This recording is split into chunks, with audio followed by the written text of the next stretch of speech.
Setelah dikasih resep, itu dokter cerita, pasiennya keluar ditutup pintunya. Dokter ini nangis. Dia mengatakan, ana sering dengar ceramah tentang birrul walidain. Ana sering mendengarkan tausiah ustaz tentang berbakti kepada orang tua, tapi ana baru sekarang melihat kebaktian seorang anak sama orang tuanya. Ibunya gila, dia tetap berbakti. Dan dia mengatakan, iya ibu ana gak tahu sama ana, tapi Allah tahu kalau dia ibu ana. Dan yang ngasih wasiat supaya kita berbakti sama orang tua itu Allah, jemaah. Apapun yang dilakukan orang tua kita.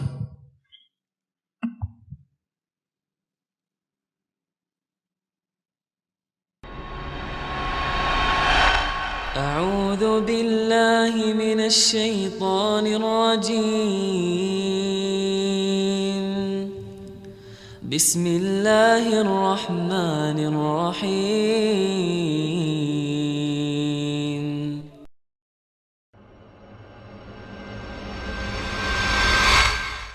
Assalamualaikum warahmatullahi wabarakatuh.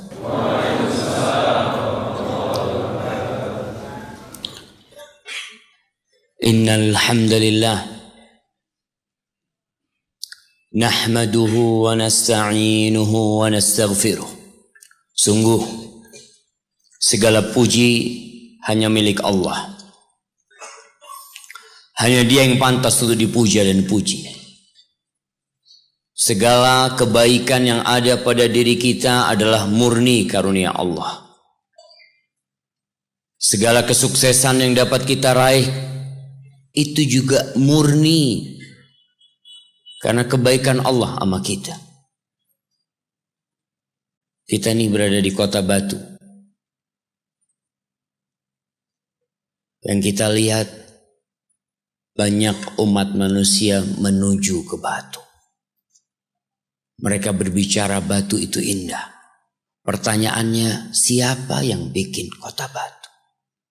Allah Jalla Jalaluh. Kita tahu tidak sah solat kita.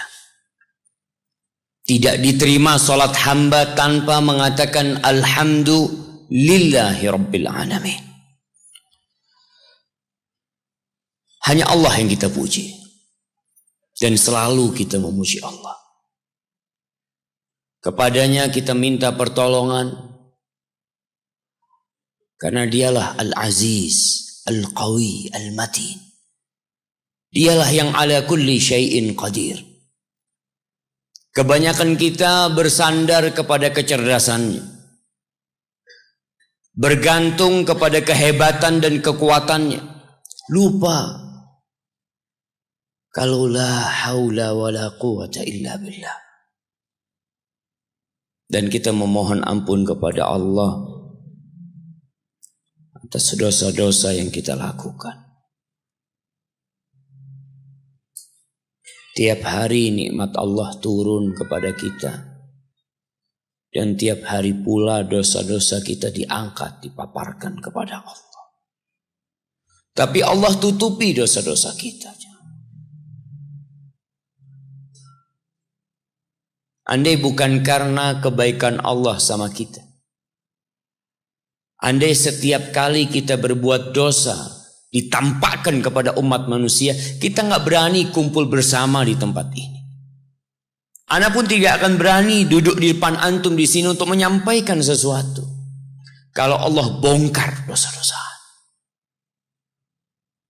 Tapi Allah tutupi.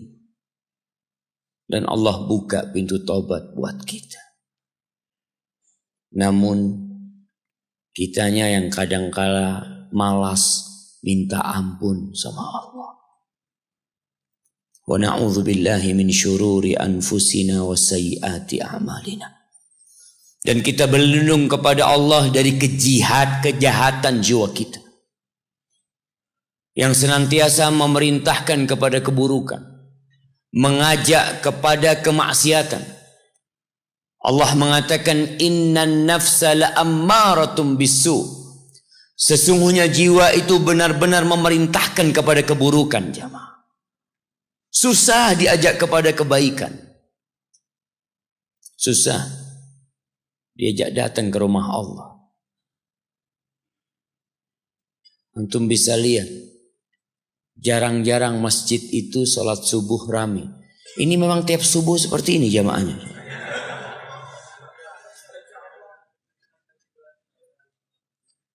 Kalau masjid-masjid itu setiap subuh rame seperti ini, tinggal sedikit lagi Allah akan berikan kejayaan kepada umat Islam. Tapi tidak. Mungkin seperti ini sebulan sekali. Allahu Akbar jamaah. Asqalus salati 'alal munafiqin. Kata Nabi SAW, salat yang paling berat buat orang-orang munafik, salatul isya wa salatul fajr. Salat isya dan salat subuh. Kenapa? Karena orang munafik berangkat ke masjid. Berangkat kadang-kadang orang munafik ke masjid. Tapi berat buat dia. Idza qamu ila salati qamu kusala. Kalau mereka berdiri menuju ke tempat sholat untuk mendirikan sholat, mereka melakukannya dengan penuh kemalasan. Yura'unan nas, mereka riya, hanya pencitraan sholat. Makanya sholat subuh ini berat, dan alhamdulillah kita bisa sholat subuh di masjid. Semoga kita bukan termasuk orang-orang munafiqin. Dan kita berlindung kepada Allah dari dampak buruk amal kita. Apa yang kita kerjakan jamaah. Terkadang kita beranggapan itu baik. Antum akan melihat beberapa hari ke depan umat Islam merayakan tahun baru. Tahun barunya siapa?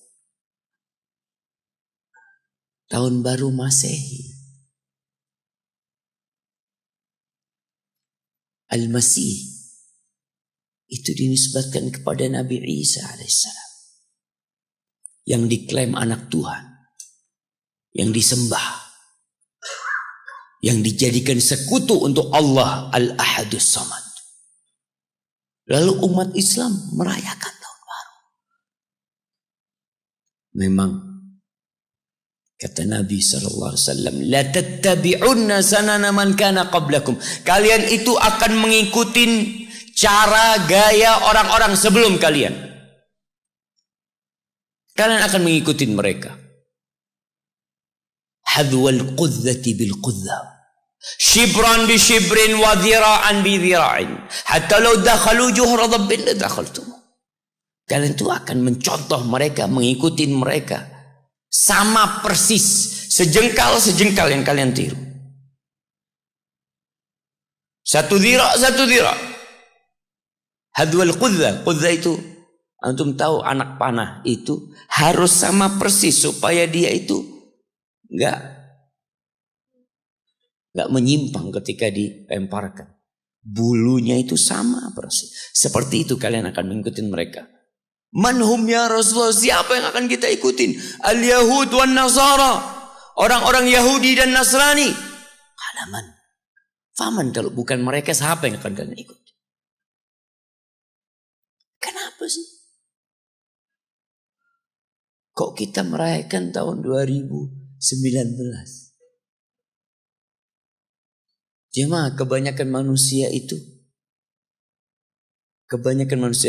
kalau antum buka Al-Quran, nanti ana minta antum buka pulang dari sini.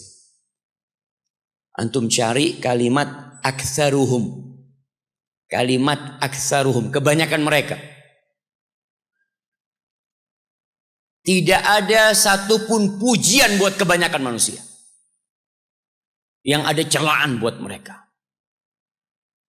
Am tahsabu anna aktsarahum yasma'un aw yaqilun. Inhum kal an'am balhum adallu sabila. Apakah engkau mengira kebanyakan mereka mendengar nasihat-nasihat yang disampaikan? Apakah engkau mengira kebanyakan mereka berakal? Digunakan akalnya untuk memahami syariat Allah, agama Allah ini. Kata Allah, inhum kal an'am. Mereka tidak lain kecuali seperti binatang ternak, jamaah. Wallahi kebanyakan manusia itu seperti sapi. Kata siapa? Kata Allah.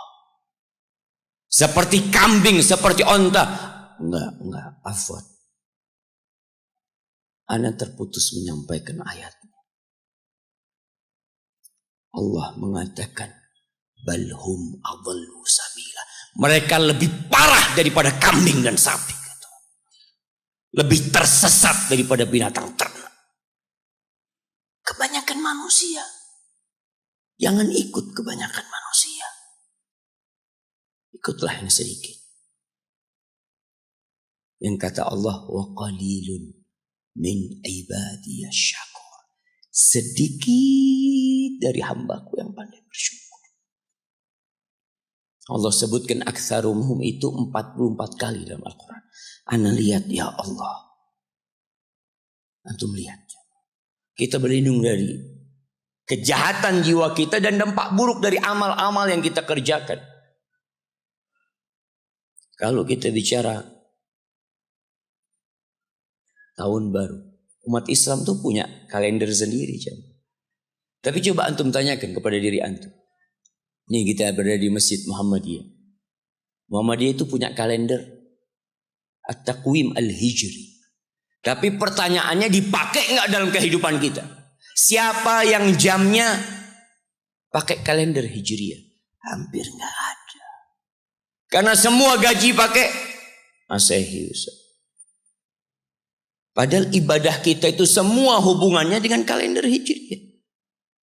Sebagian sudah tua, sudah umur 40, 50, bahkan 60 tahun.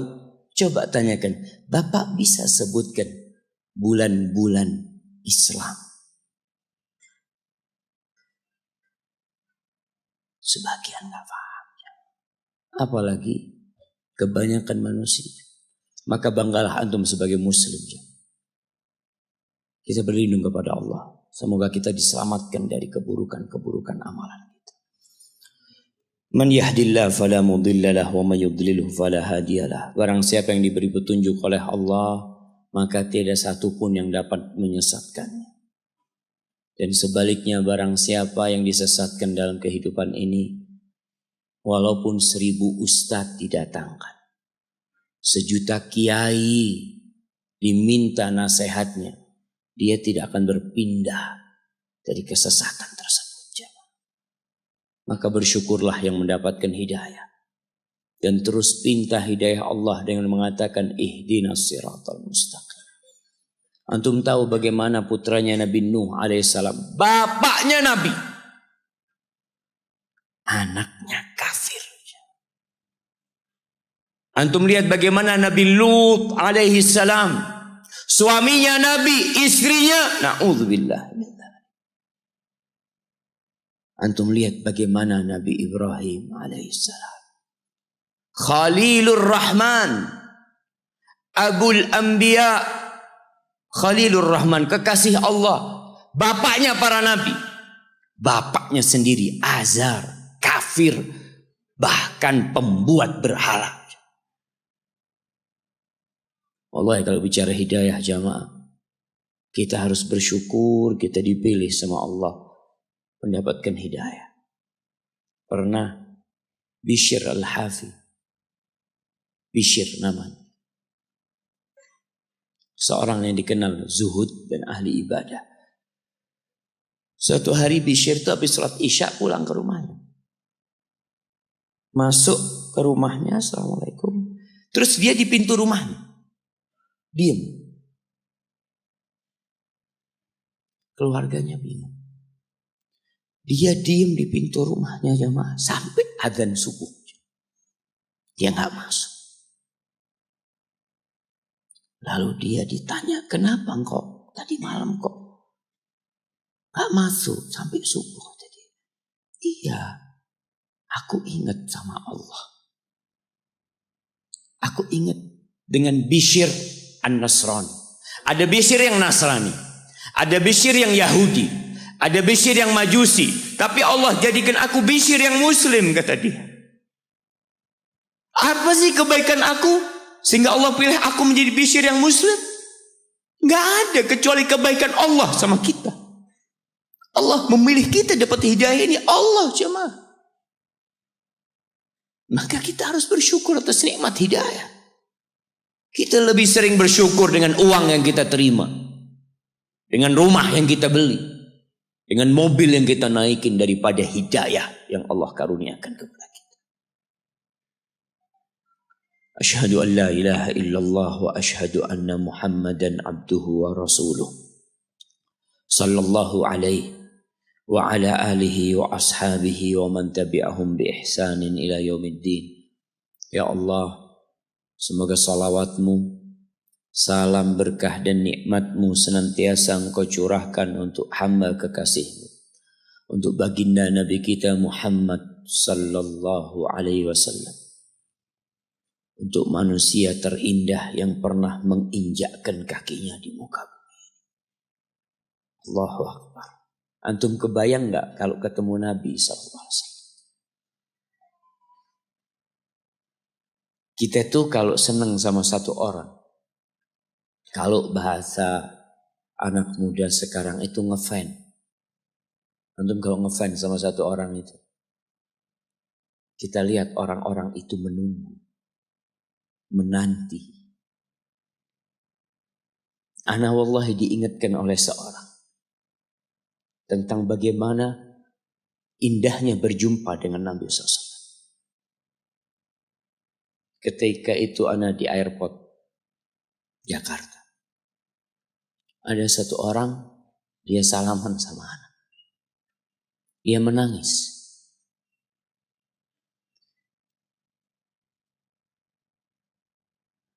Dia mengatakan, Ustaz, ana sering nonton kajian Ustaz. Ana senang sama Ustaz. Dia mengatakan, ana nangis ini Ustaz. Ana bahagia Ustaz bisa berjumpa Ustaz. Lalu gimana bahagianya kalau berjumpa dengan Nabi Muhammad SAW? Itu kalau kita cinta sama Nabi. Kebanyakan kita hanya pandai berbicara tentang cinta. Benarkah antum mencintai Rasul sallallahu alaihi wasallam? Benarkah kita mencintai Allah Jalla Jalaluh? Yang kata Allah, tatkala ada manusia-manusia yang mengklaim dirinya cinta kepada Allah, Allah turunkan satu ayat ujian buat mereka. Allah mengatakan, "Qul in kuntum tuhibbunallah fattabi'uni yuhibbukumullah wa yaghfir lakum dzunubakum." Katakan kepada mereka yang mengaku mencintai Allah, kalau benar cinta kalian kepada Allah, maka ikutin aku, kata Nabi. Ikutin Nabi. Ikutin ajarannya. Ikutin agamanya. Ikutin sunnahnya. Tegakkan syariatnya. Itu kalau engkau ngaku cinta. Allah akan cinta sama kalian. Dan Allah akan mengampuni dosa-dosa kalian. Tapi siapa? Benarkah kita mengikuti Nabi? Sholawat aja jarang. Antum tanya sama diri antum. Kemarin tuh hari Jumat. Afdalul ayyam. Sayyidul ayyam.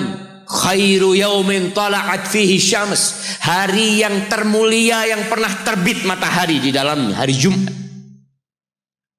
Itu kata Nabi SAW. Fa'akthiru fihi. Fa'akthiru fihi as-salata alaihi. Kalian banyak-banyak bersalawat kepadaku pada hari itu. Antum tanya, berapa kali antum bersalawat buat Nabi pada hari Jumat kemarin?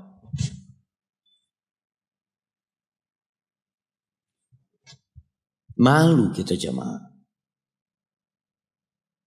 Yang mengaku followernya Muhammad sallallahu alaihi wasallam.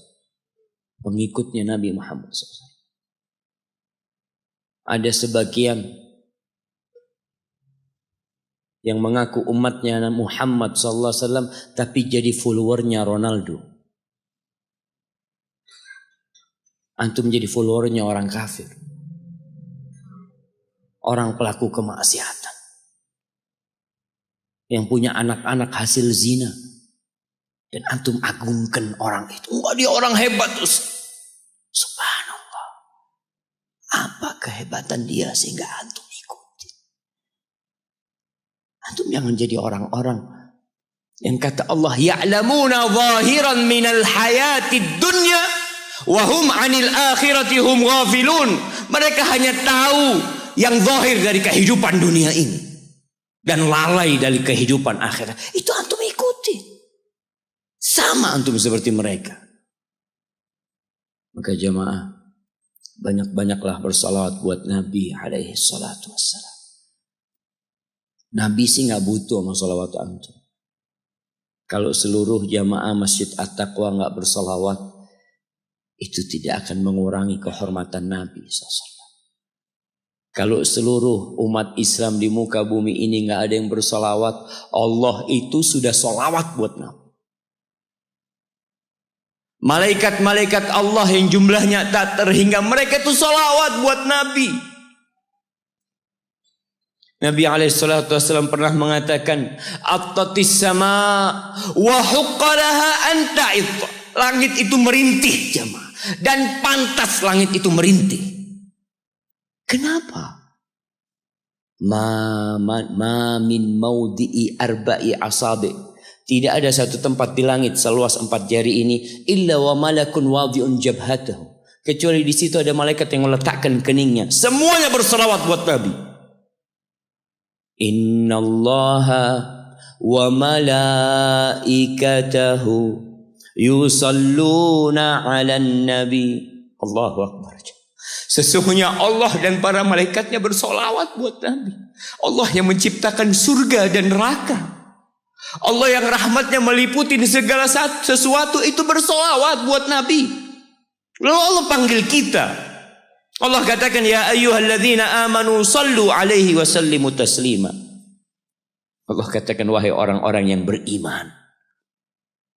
Yang gak beriman tutup telinganya. Allah hanya panggil yang beriman. Allah hendak memberikan hadiah yang agung buat orang-orang yang beriman. Kalian bersolawatlah dan bersalamlah buat Nabi alaihi salatu wassalam. Allahumma salli wa sallim wa zid wa barik wa an'im ala sayyidina wa maulana Muhammadin wa ala alihi wa ashabihi ajma'in. Amma ba'd. Jemaah, hari ini tanggal berapa? Tanggal 22 katanya. Kebanyakan kita mengatakan hari ini tanggal 22. Karena tahu sebentar lagi tahun baru. Tahun barunya orang Nasrani. Ada sebagian mengatakan, insyaallah Pak Ustadz ketemu tahun depan. Tahun depan apa? Sekarang ini tanggal 14 Rabiul Awal. Rabiul Tsani afwan. 14 Rabiul Tsani. Enggak ada tahun depan. Kita ketemu insyaallah bulan Jumadal Ula. Enggak ada. Buat kita umat Islam yang Nasrani silahkan. Kalau antum merasa Nasrani, enggak Ustaz, anak ikut kalender Masehi. Kita ini jamaah di Indonesia mayoritas jamaah. Kita itu mayoritas. Tunjukkan di negeri ini bahwa kita muslimin. Kita nggak kenal sama Masehi. Nabi nggak pernah kenal dengan Masehi. Abu Bakar nggak kenal, Umar nggak kenal, Utsman nggak kenal, Ali nggak kenal. Kita kenal. Dan kita merasa lebih baik dari mereka. Nggak ada. Hari ini tanggal 14 Rabiul Tsani, Rabiul Akhir 1440 Hijriah. Kemarin kita selesai bulan Dzulhijjah. Penghujung tahun umat Islam itu penuh dengan ibadah. Haji di bulan Dzulhijjah. Awal tahun umat Islam itu penuh dengan ibadah. Bulan Muharram. Afdhalus siyam ba'da Ramadan syahrullahil Muharram. Sebaik-baiknya puasa setelah bulan Ramadan adalah bulan Allah, bulan Muharram jamaah. Itu awal tahun umat Islam. Akhirnya haji, awalnya bulan Muharram. Tapi biasa-biasa aja kita menghadapi bulan Muharram jamaah. Allah jamaah. Di tanggal 14, tapi karena kebanyakan umat Islam di Indonesia ini nggak tahu sama tanggal 14 Rabiul Tsani. Kenapa? Salah satu penyebabnya jamaah, gaji kita itu pakai Masehi. Coba gajinya pakai Hijriah, insya Allah hafal semua umat Islam. Karena yang dia hafal itu dunianya. Bukan karena cinta dengan Hijriah, bukan Ustaz. Kenapa? Ya karena gajinya pakai bulan Islam. Terpaksa ya harus menghafal. Untuk bayar utang Ustaz. Betul jemaah. Maka yang punya perusahaan, punya apa, bikin gajinya pakai Hijriah. Tukangnya insya Allah hafal bulan Hijriah. Gak usah antum suruh. Gak usah disuruh. Insya Allah dia akan menghafal. Tanggal 22 Desember ditentukan oleh Bung Karno menjadi Hari Ibu. Iya. Oleh Bung Karno, oleh siapa? Tanggal 22 ini bukan Hari Ibu sedunia jemaah. Bukan. Di setiap negara punya Hari Ibu. Ada yang bulan Mei, ada yang macam-macam bulan mereka. Mereka menentukan Hari Ibu. Antum baca sejarahnya. Ana wallahu a'lam ya. Kadangkala sejarah itu dibikin. Ada yang mengatakan ditentukan Hari Ibu karena banyak yang protes dengan Hari Kartini. Umat Islam banyak yang protes atau sebagian orang protes karena Ibunda Kartini hanya seorang wanita yang dari mana? Dari Jepara apa dari?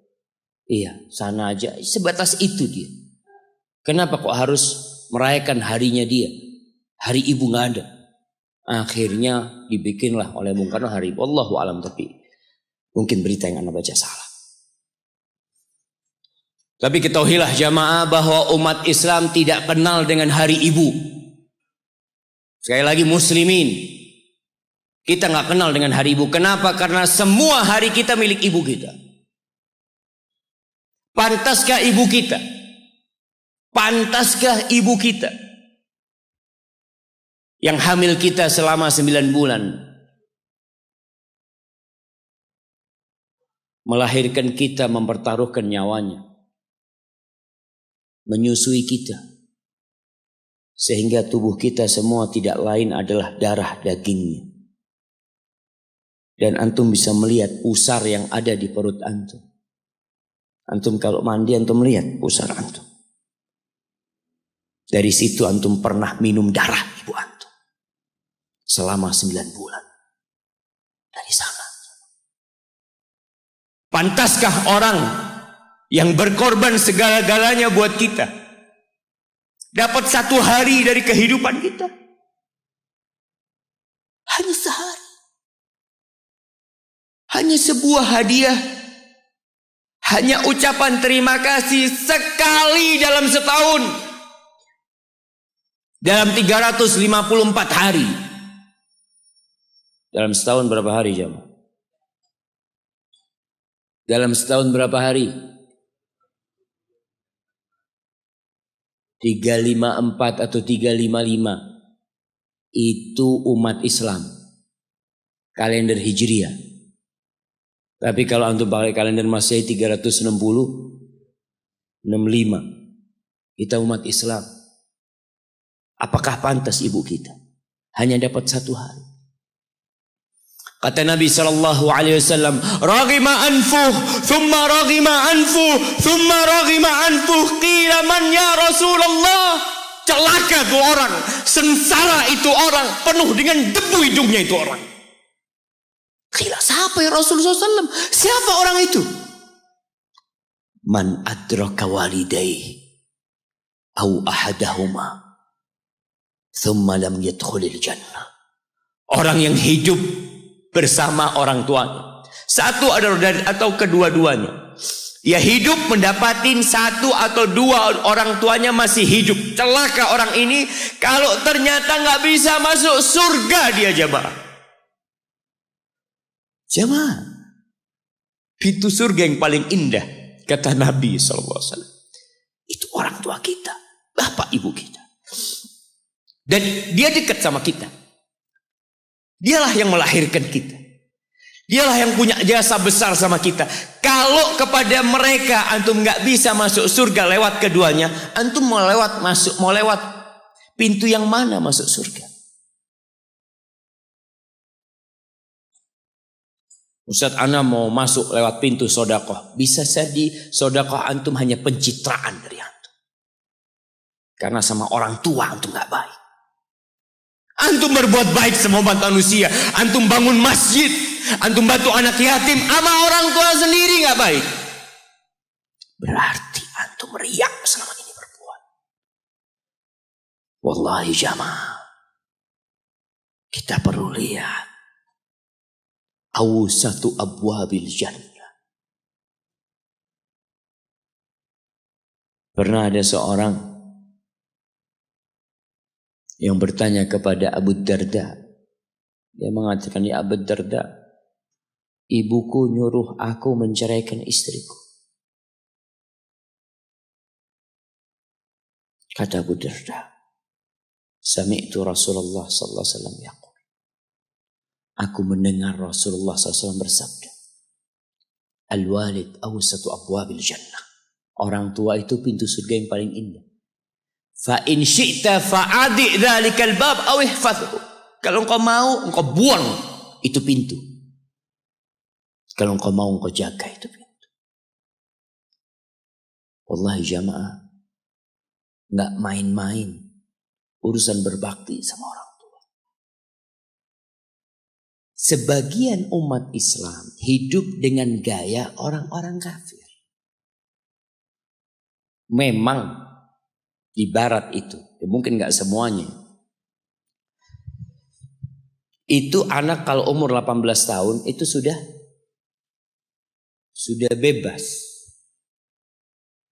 Dia mau berbuat apa, orang tuanya tidak bisa intervensi. Makanya kadangkala ya ada umat Islam di sana jamaah. Di Amerika. Anak punya teman dia lagi ziarah ke rumah temannya dari Jamaika. Dia tanya, mana putrimu fulanah kemana?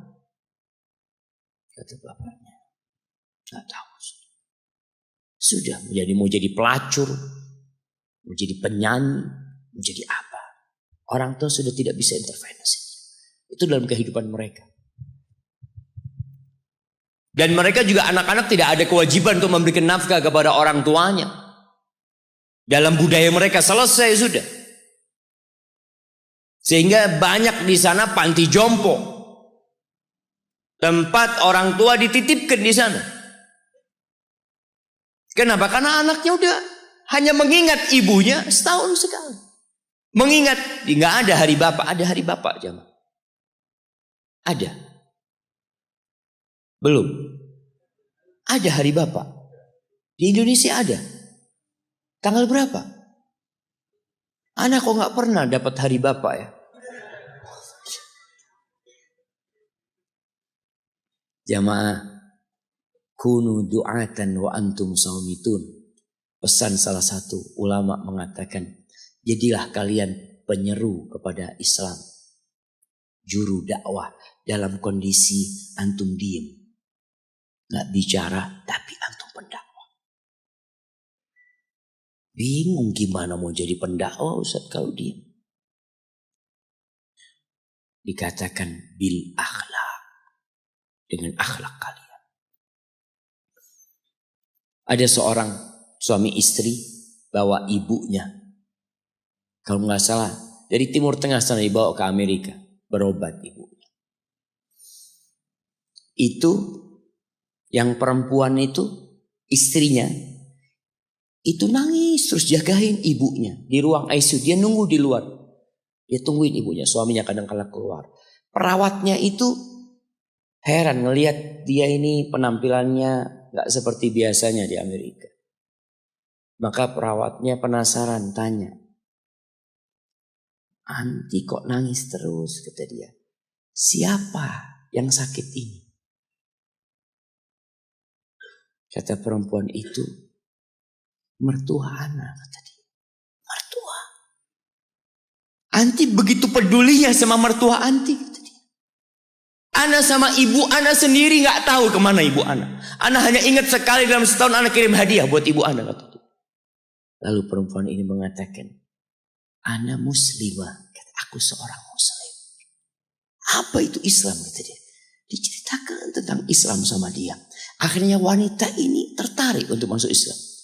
Dikasih buku, berangkat ke Islamic Center, masuk Islam jamaah. Hanya melihat akhlak seorang muslim berbakti kepada orang tuanya. Hanya melihat. Dia gak bicara apa-apa. Ahibati fillah.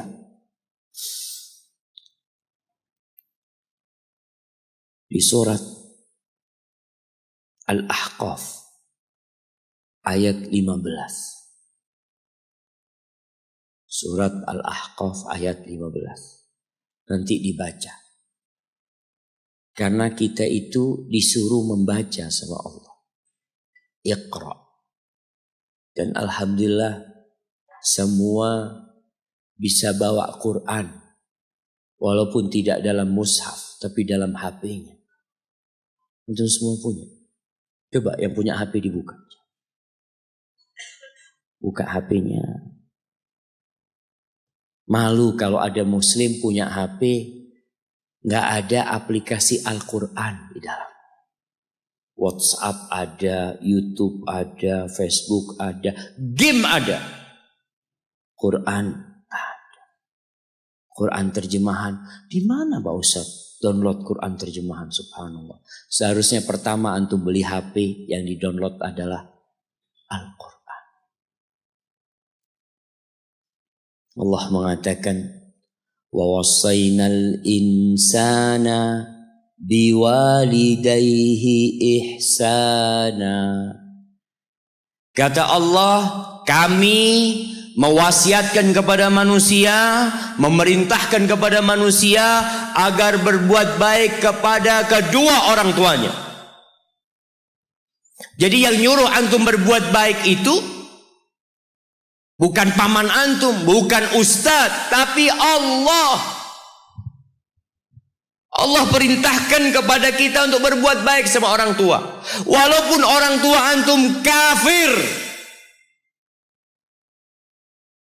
Ada sebagian pertanyaan yang kadang-kala datang mengatakan, "Ustadz, anak ini dibuang sama orang tua anak dulu, Ustadz. Anak punya bapak menceraikan ibu anak. Ibu anak akhirnya bekerja, bapak anak bekerja, anak dititipkan ke kakek dan nenek. Sekarang ketika anak sukses, bapak ibu anak ingin anak berbakti sama dia. Subhanallah, yang nyuruh antum berbakti bukan bapak ibu antum, tapi yang menciptakan antum yang nyuruh antum berbakti. Cukup tubuh antum itu berasal dari darah orang tua antum. Lalu antum berpikir gak mau berbakti sama orang tua. Yang orang tuanya jahat sama dia, merasa dizalimin sama orang tua. Orang tua anak pilih kasih, Ustaz. Orang tua anak seperti ini, seperti itu. Iya, seburuk apapun orang tuamu, tetap itu orang tuamu. Dan Allah nyuruh kamu berbuat baik sama orang tua. Wallahi jamaah, ada seorang syekh cerita dalam salah satu ceramahnya, cerita tentang seorang dokter perempuan di sana, di Arab sana. Ada seorang anak lelaki bawa ibunya. Bawa ibunya masuk ke dokter ini, subhanallah. Ibunya ini gila. Anak-anak muda, belum nikah. Dia bawa ibunya. Nanti ibunya tersenyum sendiri, ketawa sendiri. Masuk ke ruang dokter itu, mejanya dokter diputerin sama ibunya. Anaknya minta maaf, ya dok, kata dia. Sekali-kali nanti ngeliat di televisi dokter itu, ada gambarnya Ka'bah. Ibunya ngomong, nak kau, bukan nak ngomong, kamu bohong Mat. Mat kau bohong sama ibu. Katanya mau dibawa umroh ibu, kata dia. Nanti diludahin anaknya, digigit anaknya. Nanti kerudungnya ibunya terbuka, dipasangin lagi.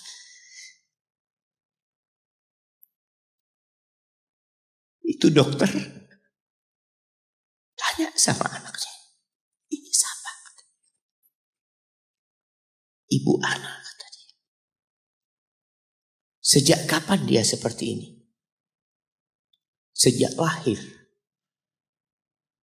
Loh, terus gimana engkau bisa lahir? Iya, sama kakek ana, ibu ana dinikahkan. Tapi 10 bulan diceraikan. Ya karena seperti ini, Pak. Ana lahir dari rahim ibu ana. Dan seperti ini kelakuan. Iya, kata dia. Engkau berbakti sama dia, kata dia. Dia kan gak kenal sama engkau. Iya, dia gak tahu sama ana. Tapi Allah tahu kalau dia ibu ana, kan. Allah tahu kalau dia ibu ana. Ana harus berbakti. Ditanya, ibumu sakit apa? Ibu kena gula, kata dia. Setelah dikasih resep, itu dokter cerita, pasiennya keluar, ditutup pintunya. Dokter ini nangis. Dia mengatakan, ana sering dengar ceramah tentang birrul walidain. Ana sering mendengarkan tausiah ustaz tentang berbakti kepada orang tua. Tapi ana baru sekarang melihat kebaktian seorang anak sama orang tuanya. Ibunya gila, dia tetap berbakti. Dan dia mengatakan, iya ibu ana gak tahu sama ana, tapi Allah tahu kalau dia ibu ana. Dan yang ngasih wasiat supaya kita berbakti sama orang tua itu Allah, jemaah. Apapun yang dilakukan orang tua kita.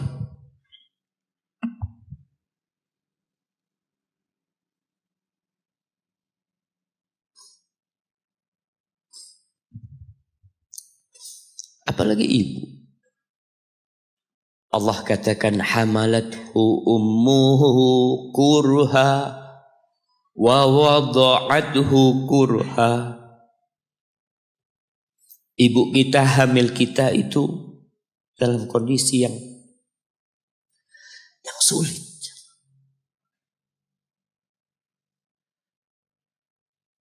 Ada ibu yang harus bed rest demi anaknya lahir. Demi kita lahir, ibu kita itu bed rest. Capek dikit keluar darah. Ada yang harus hamil kita dalam kondisi dia ditinggal sama suami. Dia harus cari nafkah sendiri. Ada yang harus muntah-muntah demi kita. Allah.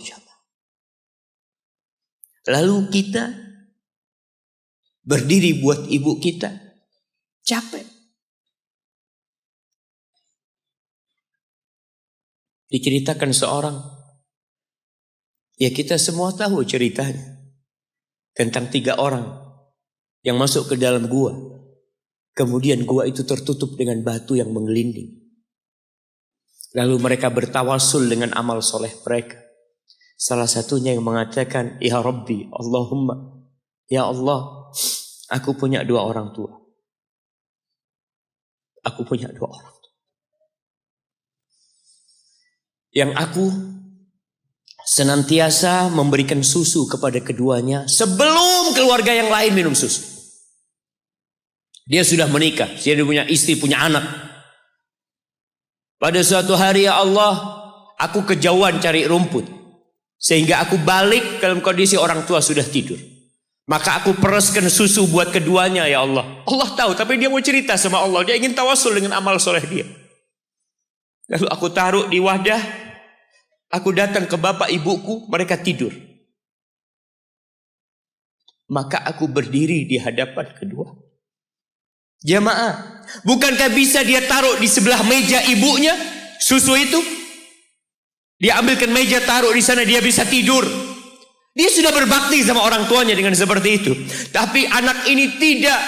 Aku berdiri, ya Allah, aku gak ingin membangunkan keduanya. Dan aku terus berdiri, aku pegang itu susunya.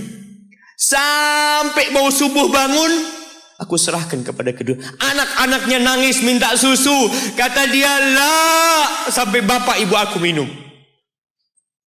Kalian jangan minum. Kita kadang-kala sudah menikah lebih peduli sama istri kita. Lebih peduli sama anak-anak kita. Nggak ada hadis yang mengatakan anak itu pintu surga, jemaah. Yang ada itu orang tua pintu surga. Kita peduli sama anak-anak kita. Beli oleh-oleh buat istrinya. Ditelepon istrinya mau apa, kepingin apa. Pernahkah engkau telepon ibumu? Tanya, Umi kepingin apa, Umi? Ana lagi dalam perjalanan, Umi. Jamaah, itu anak, Masya Allah, dia berdiri. Kenapa dia kuat, jamaah? Karena dia tahu Allah yang nyuruh dia berbakti. Mungkin tidak ada yang melihat berdirinya dia, tapi Nabi ceritakan berdirinya dia. Dari malam jamaah sampai pagi. Berapa jam dia ingat, ibuku hamil aku 9 bulan. Capek. Ana semakin tahu dengan tugas besar seorang ibu dan pengorbanan seorang ibu. Setelah Ana menikah. Setelah Ana tahu bagaimana istri Ana hamil. Ketika dia harus tidur gak enak. Makan muntah. Muntah aja Ana melihat istri Ana sampai lemas dia. Ana ingat begini ibu Ana hamil. Lalu kita lupa jemaah. Kita sok sukses. Mungkin engkau lebih sukses dari orang tuamu. Tapi kalau enggak ada bapak ibu, engkau enggak akan pernah lahir di muka bumi. Allah ceritakan ibunya hamil dia. Wa wada'athu kurha. Dan melahirkannya dalam kondisi sulit. Kadangkala perut ibu kita itu disobek. Demi kita keluar dari perut ibu kita. Antum meninggalkan luka di ibu. Itu dijahit. Kalau antum anak ketiga, Allahu Akbar. Berapa kali dibelah perut ibu kita coba. Tubuhnya jadi jelek gara-gara kita. Tapi dia gak peduli, yang penting antum lahir dengan selamat. Kalau ibu kita dikasih pilihan, ini gak bisa diselamatkan dua-dua. Salah satunya akan meninggal dulu. Kira-kira apa kata ibu antum? Iya, gak apa-apa dok, selamatkan bayinya dok. Gak apa-apa dok, biar dia lahir dok. Subhanallah. Berapa banyak ibu yang meninggal dunia ketika dia melahirkan anak. Wa hamluhu wa fisaluhu 30 syahra. Hamilnya dan menyusuinya itu 30 bulan. Artinya bukan ketika antum lahir selesai lelahnya ibu kita. Memang ketika antum lahir dengan selamat, Allahu Akbar. Ibu itu lupa dengan rasa sakit dia 9 bulan. Ibu itu lupa dengan jeritan dia mengeluarkan kita ketika kesakitan. Itu lupa. Dia tersenyum, dia bawa anaknya, ditaruh di dadanya. Allahu Akbar. Kalaupun ada air mata yang menetes, itu air mata kebahagiaan orang tua dengan hadirnya kita di muka bumi ini. Lalu kita bisa berjalan. Kita gak bisa apa-apa lahirnya. Allah rekam kebaikan ibu kita. Kita disusui sama ibu kita. Berapa bulan? 2 tahun. 24 bulan disusui. Mungkin ada yang kurang, mungkin ada yang lebih. Tapi yang jelas kondisi kita tidak bisa berbuat apa-apa. Kita hanya bisa menangis, jemaah. Antum lapar menangis, buang kotoran menangis. Siapa yang datang membersihkan kotoran antum? Ibu antum.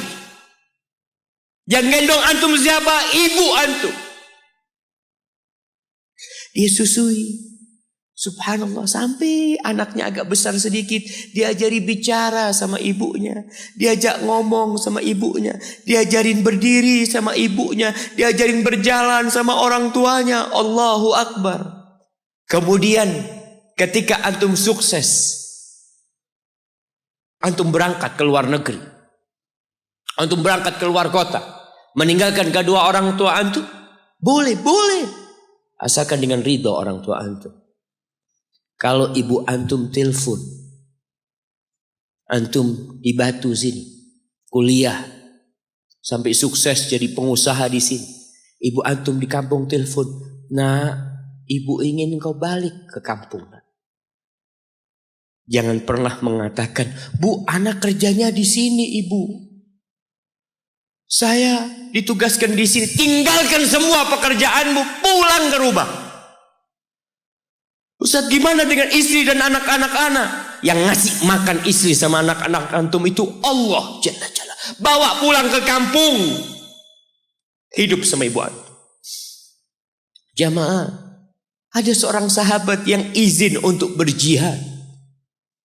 Izin untuk mendapatkan surga yang paling tinggi. Izin untuk bisa memberikan syafaat kepada 70 dari keluarganya. Kalau dia mati syahid, dia datang kepada Nabi SAW, ditanya, bapak ibumu hidup? Iya, kata dia, pulang engkau ke sana. Fazammal jannah, di sana ada surga. Ilzam rijlaiha, engkau tetap di kaki ibu. Ini mau jihad, bukan mau cari fulus, jemaah. Bukan mau cari kenikmatan dunia, dia mau cari surga. Tapi pintu surga yang paling baik orang tua dapat jauh-jauh. Jemaah, Allah, ketika antum nangis di kasur ibu di dapur lagi masak, dimatikan kompornya, dia datang jumpai antum. Antum lihat, anak sering lihat ketika kajian, bagaimana seorang ibu yang gendong anaknya yang nangis. Dia ingin dengarkan kajian, tapi engkau menghalangi dia untuk mendengarkan kajian dengan baik. Dia harus gendong. Kadang-kadang nggak boleh deket-deket kajian, yang bawa anak tempatnya lain, dan dia nurut. Engkau ganggu hidup dia dari sejak engkau lahir. Kemudian setelah engkau dewasa, engkau enggak berbakti sama ibu. Lupa dengan wa hamluhu wa fisaluhu 30 syahr. Di masa Umar bin Khattab, ada seorang yang datang kepada Umar mengatakan, ya Amirul Mukminin,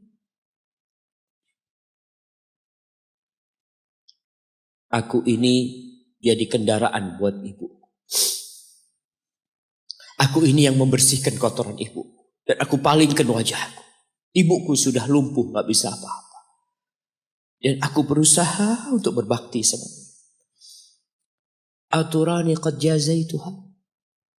Gimana menurut? Apakah aku sudah balas kebaikan ibuku? Kata Umar, la. Kata dia, enggak, belum. Ya Amirul Mukminin, bukankah aku sekarang ini telah berbuat kepada ibuku seperti ibuku berbuat kepadaku waktu aku kecil? Artinya sama pekerjaannya sekarang ini. Aku yang menyuapin ibuku, aku yang membersihkan ibuku, yang mengantarkan dia ke kamar mandi. Semua yang pernah dilakukan ibuku, kira-kira sudah aku lakukan semua sekarang. Kata Umar, enggak sama, kata dia. Ibumu waktu merawatmu ketika engkau kecil, ibumu berharap engkau bisa hidup. Sedangkan engkau sekarang merawat ibumu ketika sudah tua sakit-sakitan, engkau berharap ibumu mati. Allah, iya, kita kadang-kadang merasa lelah merawat ibu yang sudah tua. Merasa kadang-kadang, ya Allah, kalau ibu ini meninggal insya Allah lebih baik. Antum mau istirahat. Allah, iya, belum. Suatu hari tatkala Abdullah bin Umar tawaf, Ada seorang yang menggendong ibunya. Sambil dia bersenandung. Mengatakan, inni anal ba'iru hal mudhallalu in udhirat rikabuha lam udhar. Aku ini adalah tunggangan ibuku yang taat dan patuh. Kalau tunggangan-tunggangan lain itu dikagetin, kaget. Aku tidak pernah membuat ibuku kaget di atas punggungku. Lalu bertemu dengan Abdullah bin Umar bin Khattab. Ia bertanya, kira-kira aku sudah balas enggak kebaikan ibuku? Aku ini bawa ibuku dari Yaman. Dari Yaman. Mungkin 2000 kilometer. Dia gendong ibu. Sampai melaksanakan ibadah haji semua dia di punggung, ibunya di punggungnya. Dia tanya, aku sudah balas enggak kebaikan ibuku? Apa kata Abdullah bin Umar bin Khattab? Wala bitalqatin min talaqat. Rasa sakit ibumu ketika dia mengeluarkanmu, yang ibu itu kesakitan, satu rasa sakitnya belum engkau balas. Bagaimana dengan kebaikan dia yang lainnya? Tapi engkau telah berbuat baik kepada ibu. Maka kita nggak boleh merasa sudah berbuat baik sama ibu kita. Apalagi merasa sudah balas budi. Na'udzubillah min dzalik. Lalu Allah ceritakan kondisi manusia. Tetap kita masih di surat Al-Ahqaf ayat 15. Allah mengatakan hatta idza balagha ashuddahu wa balagha arba'ina sana. Sampai ketika manusia ini mencapai masa mudanya, masa kuatnya, sampai umur 40 tahun, orang ini berkata, qala rabbi auzi'ni an ashkura ni'mataka allati an'amta alayya wa ala walidayya wa an a'mala salihan tardah wa aslih li fi dhurriyyati inni tubtu ilaika wa inni minal muslimin. Ini doa yang dianjurkan dibaca kalau orang umurnya 40 tahun. Kebanyakan kita 40 tahun juga nggak baca doa ini. Kenapa? Kita kurang peduli dengan ajaran agama kita.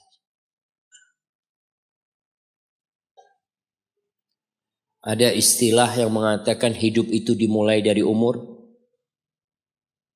40 tahun. Iya, para nabi itu diutus ketika umur 40 tahun. Tapi 40 tahun pakai hitungan hijriyah. Antum kebanyakan kelewatan. Kalaupun antum baca biasanya pakai kalender Masehi. Apa yang dibaca ketika umur 40 tahun? Biasanya orang umur 40 tahun ini sudah mapan hidupnya. Sudah punya istri, sudah punya anak, sudah punya usaha. Ada yang sebelum itu sudah mapan. Tapi kebanyakan 40 tahun itu ya rata-rata lah. Mereka udah mapan hidup. Orang ini berdoa mengatakan, Rabbi, wahai Rabbku. Jamaah, kebanyakan doa para nabi dalam Al-Quranul Karim itu memakai nama Allah Ar-Rabb, Rabbana, Rabbi. Para ulama menjelaskan karena kalimat Rabb ini menunjukkan kalau antum itu milik Allah. Rabbi, engkau yang memiliki aku ya Allah. Engkau yang memiliki segala-galanya. Auzi'ni an ashkura ni'mataka allati an'amta alayya. Bantulah hamba ya Allah untuk mensyukuri nikmat yang kau berikan kepada hamba wa ala walidayya, dan kepada kedua orang tua hamba. Ingat dia sama orang tuanya. Ingat. Kebanyakan orang lupa nih, dalam Islam umur 40 tahun harus lebih ingat sama orang tua. Jamaah, kalau antum jenderal bintang 4, kalau antum seorang gubernur atau seorang raja atau seorang presiden pun, Ketika antum berhadapan sama bapak, ibu antum, pangkat antum tetap anak. Mungkin orang tua antum gak lulus SD. Mungkin gak pernah mengenyam bangku kuliah. Antum mungkin dokter, mungkin profesor. Orang yang dihormatin orang, jangan minta penghormatan dari bapak dan ibumu. Engkau yang harus menghormatin keduanya. Maka diingatkan orang umur 40 tahun, ingat sama orang tuanya. Antum lihat, di mana antum campakkan orang tua antum. Di mana antum tinggalkan orang tua antum. Ridallah fi ridal walidain. Keridhaan Allah bergantung kepada keridhaan orang tua kita. Wa sukhtullah fi sukhtil walidain. Dan kemurkaan Allah bergantung dengan kemurkaan kedua orang tua kita. Wa an a'mala salihan tardah. Bantulah hamba untuk beramal soleh yang kau ridha ini. Wa aslih li fi dzurriyyati. Dan perbaiki aku di anak keturunanku ya Allah. Jamaah, balasan untuk orang yang berbakti kepada orang tuanya kontan Allah bayar di dunia sebelum di akhirat. Balasan buat orang yang durhaka sama orang tuanya kontan nih, dibayar di dunia sebelum di akhirat. Ma min dzambin ahaqqu an yu'ajjilallahu lahul uquba fid dunya ma'a ma yudakhiru lahu fil akhirah minal baghi wa qati'atir rahim wa fi riwayah wal uquq. Tidak ada dosa yang lebih pantas untuk dibalas di dunia sebelum di akhirat nanti daripada kezaliman dan kedurhakaan kepada orang tua. Jadi kalau bicara berbakti sama orang tua, itu bukan kita ngasih tahu sama anak kita, "Nak, kamu harus berbakti sama orang tua, nak. Kamu harus seperti ini pada orang tua." Nggak perlu. Anak-anak itu perlu contoh dari bapak dan ibu. Berikan contoh, dia akan berbakti. Ingat seorang anak yang dia tinggal sama bapaknya. Bapaknya tinggal sama dia. Bahasanya bapaknya tinggal sama dia. Berarti bapaknya ikut dia. Bukan dia yang ikut bapak. Sudah tua bapak. Istrinya kurang suka sama bapak. Ya udah tua ngerepotin. Akhirnya istrinya usul. Gimana kalau bapak ditaruh di atap?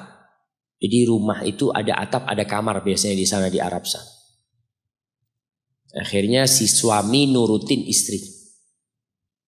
Mengatakan, ayah keberatan enggak kalau tinggal di atas? Oh enggak apa-apa nak, yang penting kau seneng nak. Bayangkan. Wallahi orang tua kita itu. Yang penting anaknya bahagia.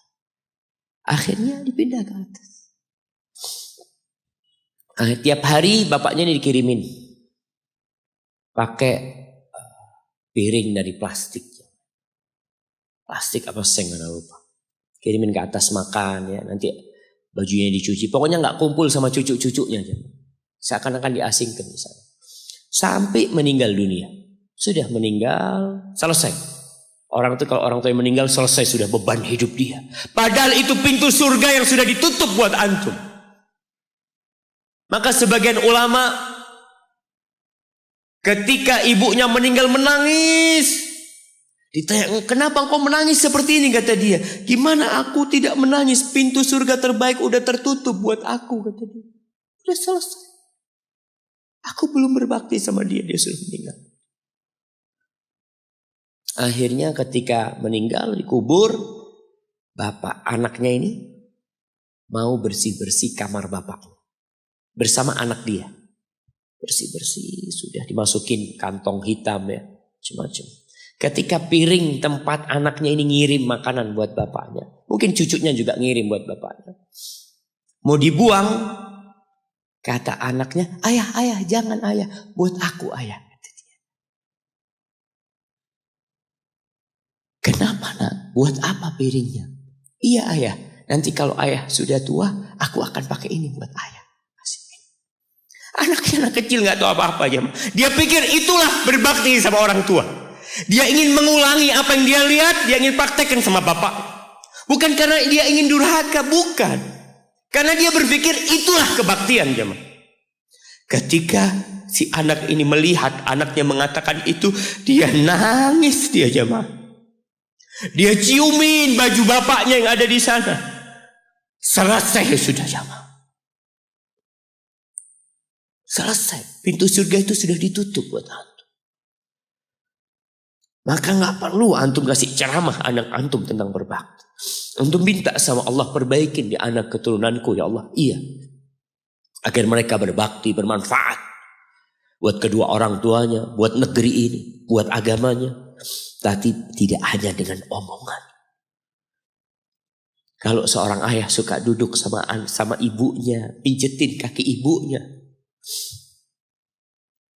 Antum suka ambilin sandal buat bapak antum.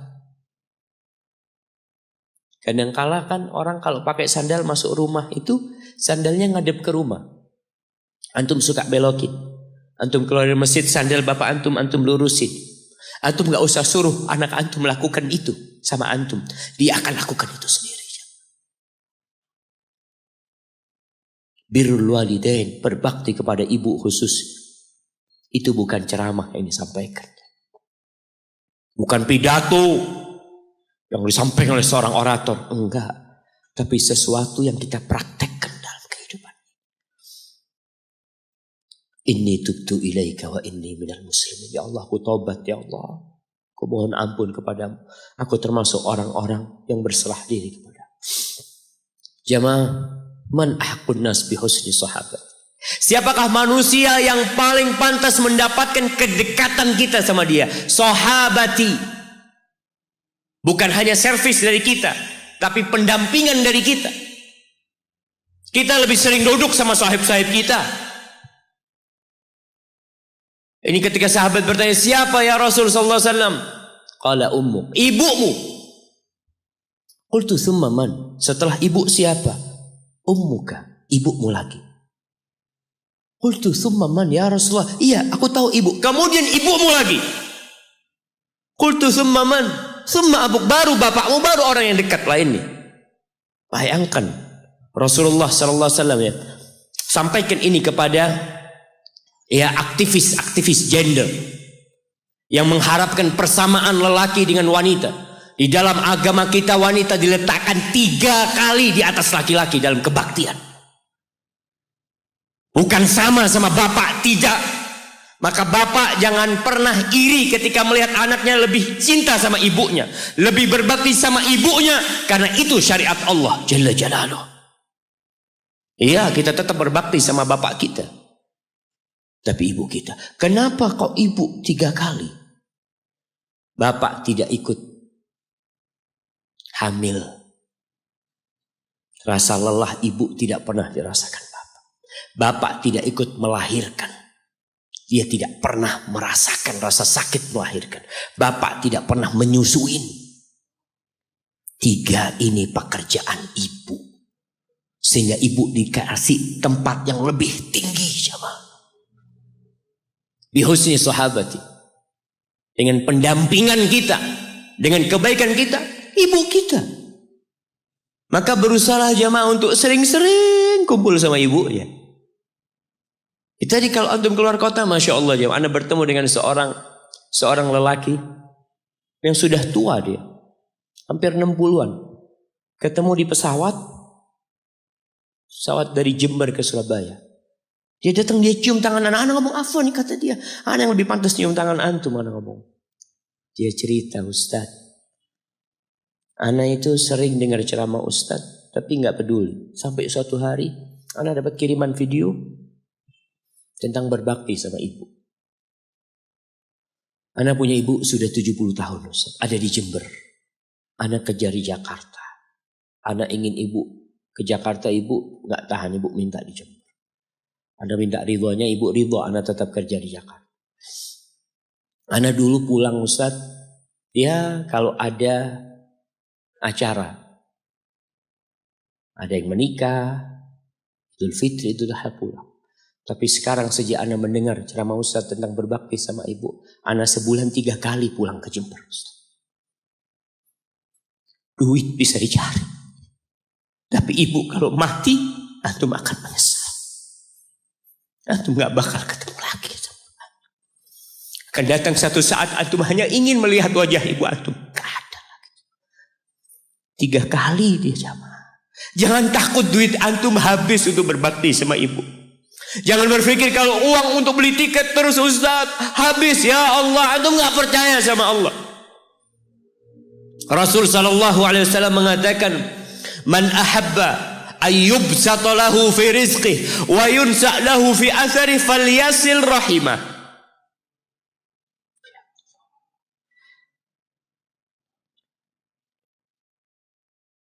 Barang siapa yang ingin rizkinya diluaskan, barang siapa yang ingin umurnya dipanjangkan, apa yang dia lakukan? Sambung rahimnya. Sambung rahim. Rahim kita sendiri, ibu kita. Kita dari sana keluar. Itu yang paling berhak mendapatkan kebaktian kita. Antum jangan takut kehabisan waktu. Ketika antum berbakti sama orang tua, Allah berkahin waktu antum. Jangan takut duit antum habis, Allah lipat gandakan apa yang antum keluarkan. Tapi kadang-kala kita nggak yakin. Kita berpikir hitung-hitungan, aduh anak kalau ngasih orang tua berangkat pulang berapa, kalau dihitung aduh nggak masuk Ustaz hitungannya. Antum biarkan malaikat yang itu. Kiraman katibin ya'lamuna ma taf'alun. Allah tuh punya malaikat-malaikat mulia yang tugasnya mencatat. Dia tahu dengan apa yang antum kerjakan. Biarkan mereka yang mencatat. Biarkan mereka yang menghitung. Wallahi jamaah, kita tuh disuruh dekat sama orang tua kita. Apalagi kalau orang tua kita minta. Kalau enggak, ya mungkin dia ridho jauh. Tapi jangan dipikir dia suka antum jauh dari dia. Maka sebagai bentuk kebaktian anak, tetaplah antum dekat sama orang tua. Yang terakhir, di surah Luqman, ketika Allah mewasiatkan agar kita berbakti sama orang tua kita. Lalu Allah mengatakan, wa in jahadaka ala an tusyrika bi ma laysa laka bihi ilm fala tuti'huma. Kalau kedua orang tuamu memaksamu untuk melakukan kesyirikan, melakukan kekufuran, jangan taat kepada keduanya. Fala tuti'huma, jangan taat, jangan patuh. Tapi setelah itu Allah mengatakan, wa sahibhuma fid dunya ma'rufa. Sahibhuma, jadikan orang tua antum sahib antum. Temanin dia, jangan ditinggal. Kebanyakan di antara kita berkata, Ustaz, abah ana belum dapat hidayah, ibu ana belum dapat hidayah. Pertanyaannya, antum hidup di mana? Ibu antum hidup di mana? Ana hidup di Jakarta, ibu ana hidup di kampung, orang tua ana hidup di kampung, antum setahun kali pulang. Kata Allah, sahibhuma fid dunya ma'rufa. Ini yang kafir. Temanin keduanya dalam kondisi penuh dengan kebaikan. Haibati fillah, sekali lagi ana sampaikan bahwasanya kebaktian kepada orang tua itu memiliki kedudukan yang tinggi setelah bertauhid kepada Allah.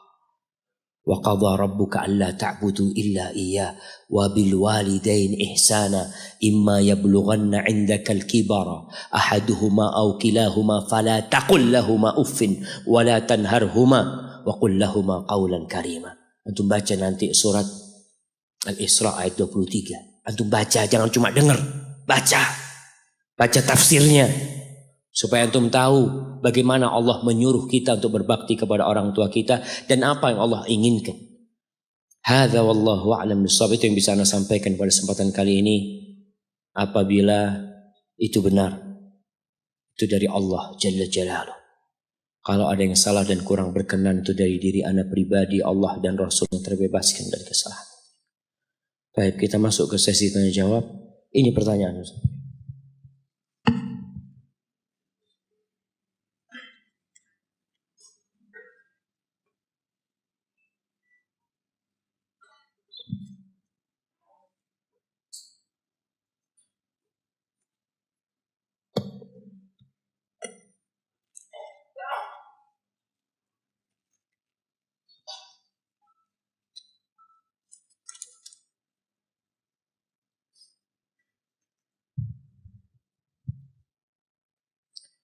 Bagaimana sikap seorang istri yang suaminya sudah mengenal manhaj salaf, tapi ibunya si istri menginginkan anaknya berislam yang biasa-biasa saja seperti kebanyakan orang. Jika istri mengikuti suaminya, bapak ibunya membenci anaknya. Jamaah, kita ini Islam jangan yang aneh-aneh lah. Jangan yang biasa-biasa aja. Gimana Islam? Islam yang standar. Islam itu ada standarnya. Jangan dikurangin, jangan ditambahin. Yang berlebih-lebihan menyimpang. Yang kurang juga menyimpang. Terus gimana Islamnya? Itu sudah seperti Islamnya Rasulullah SAW. Pada waktu itu, di surat Al-Baqarah, ketika Allah menceritakan tentang orang-orang munafikin. Orang munafik itu ada jamaah. Yang sholat di belakang Nabi. Jadi makmumnya Nabi SAW. Munafik jadi makmumnya Nabi. Jangan dipikir yang hadir di masjid ini semuanya Islam beneran jamaah. Di masjid Nabi aja. Pentolan orang-orang munafikin ada. Wa idza qila lahum aminu kama amanan nas. Apabila dikatakan kepada mereka, berimanlah kalian seperti berimannya manusia, itu biasa-biasa aja lah, seperti berimannya para sahabat Nabi. Gak usah neko-neko Islamnya. Aminu kama amanan nas. Siapa manusia yang ada pada waktu itu? Para sahabat Nabi. Apa kata orang-orang munafikin? Qalu anu'minu kama amanas sufaha. Apakah kita mau beriman seperti berimannya orang-orang tolol? Wallahi mereka mengklaim Islamnya para sahabat, Islamnya orang-orang tolol. Orang-orang goblok. Anu'minu kama amanas sufaha. Safih ini bukan jahil lagi jamaah. Sudah di atasnya jahil. Ala innahum humus sufaha walakin la ya'lamun. Kebanyakan mereka itulah orang-orang bodoh. Orang-orang goblok kata Allah. Allah yang mengatakan. Tapi gak tahu, gak sadar. Jadi anti Islamnya yang biasa-biasa aja. Yang standar. Standarnya qala Allah, qala Rasul. Yang diamalkan sama sahabat Nabi. Selesai. Jangan ditambahin, jangan dikurangin. Bagaimana sekarang menyikapin orang tua? Bagi para orang tua yang telah menikahkan putrinya. Jangan intervensi di rumah tangga putrinya. Ketika orang tua menikahkan putrinya, dia jabat tangan menantunya, calon menantunya. Lalu dia bersyahadat, lalu dia bertahmid memuji Allah, lalu mengatakan, ya fulan ibn fulan, uzawwijuka ala ma amarallahu bihi min imsakin bima'rufin au tasrihim bi ihsan. Ya fulan bin fulan zawwajtuka wa ankahtuka binti fulana bimahar 100,000 rupiah halan. Ketika orang tua mengatakan itu, lalu menantunya menyambut qabil tu, selesai sudah. Ada peralihan tanggung jawab. Engkau serahkan putrimu kepada dia. Surga dan neraka itu perempuan di suaminya sekarang. Rasulullah SAW mengatakan kepada seorang sahabat wanita ketika datang ke rumahnya, lalu ditanya, adzatu zaujin anti? Apakah kamu punya suami? Iya ya Rasulullah SAW. Gimana sikapmu kepada suamimu? La aluhu illa ma'ajiz. Aku tidak pernah, tidak melayani dia kecuali yang aku tidak mampu. Lalu Nabi SAW mengatakan, unduri aina anti lahu, fa innama huwa jannatuki au naruki. Engkau lihat bagaimana sikapmu kepada istrimu. Dia itu kepada suamimu, afwan. Bagaimana sikapmu kepada suamimu, dia itu surgamu atau nerakamu. Jadi seorang wanita setelah menikah tetap wajib berbakti kepada orang tuanya dengan batasan-batasan. Kenapa kok ada batasannya? Karena dia sudah jadi istri orang. Yang dia tidak boleh keluar rumah kecuali izin sama suaminya, bukan sama bapak atau ibu.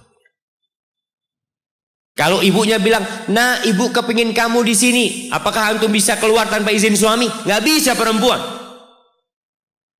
Katakan, iya ibu, ana mau izin sama suami. Mudah-mudahan boleh ibu.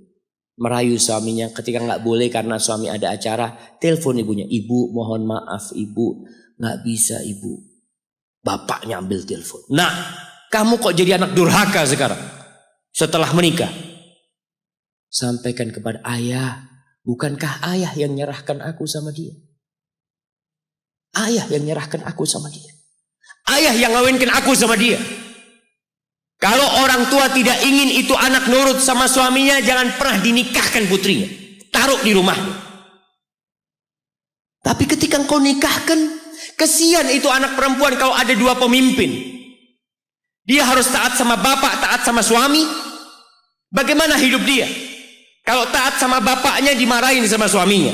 Taat sama suaminya dimarahin sama bapaknya. Maka dalam Islam seorang wanita yang sudah menikah, dia wajib taat sama suaminya. Sama bapaknya, ya taat selama tidak bertentangan dengan perintah suami. Dia minta izin, nggak bisa seenak. Kadangkala orang tua, ketika anaknya menikah sama suaminya disuruh berhenti kerja. Sudah ngomong, dek, udah ya, nggak usah kerja. Aku yang akan jadi tulang punggung keluarga. Aku harap engkau ngurusin rumah dan anak-anak. Bapaknya marah, mengatakan nggak boleh berhenti kerja. Ya Allah. Seharusnya engkau tidak nikahkan itu perempuan. Taruh di rumahnya, suruh kerja. Tapi ketika engkau sudah nikahkan, dia punya kehidupan sendiri. Dia punya suami. Dia punya anak-anak. Maka pedulilah jemaah dengan masalah ini. Jadi Islamnya yang biasa-biasa aja. Jangan berlebihan kemudian menjadi radikal. Dan jangan kurang sehingga menjadi liberal. Jadilah Islamnya Islam pertengahan. Pertengahan itu ya Islamnya Nabi SAW. Jangan merasa Islam Indonesia lebih baik dari Islamnya Nabi.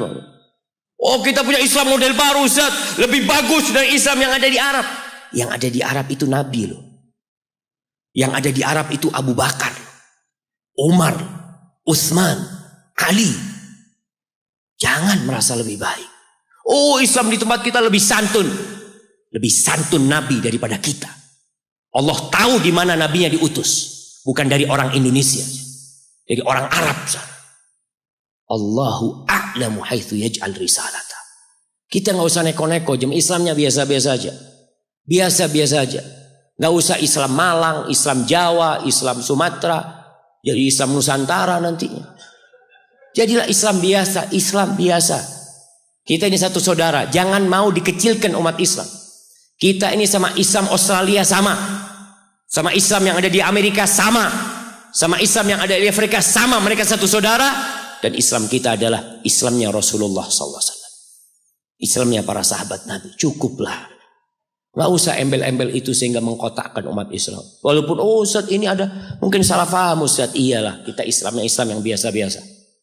Maka kalau anti tanya sama orang tua, iya ibu aku mau Islam yang biasa-biasa. Ketika ditanya, antum kok sekarang pakai jilbab panjang? Iya, biasanya istri Nabi pakai kayak gini.